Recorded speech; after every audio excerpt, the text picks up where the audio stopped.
حضرت ابراہیم علیہ السلام کی ایک سنت تھی کہ وہ کثرت سے دعا مانگا کرتے تھے۔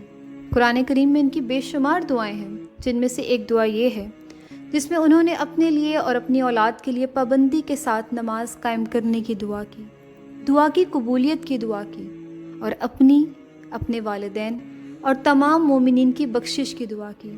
وہ جامع دعا یہ ہے: رب اجعلنی مقیم الصلاۃ ومن ذریتی ربنا وتقبل دعاء ربنا اغفر لی ولوالدی وللمؤمنین یوم یقوم الحساب۔ اے میرے رب، مجھے اور میری اولاد کو نماز پر قائم رہنے والا بنا دے۔ اے ہمارے رب، ہماری دعا کو قبول فرما لے۔ اے ہمارے رب، بخش دے مجھ کو، میرے والدین کو اور تمام مؤمنین کو حساب کے دن۔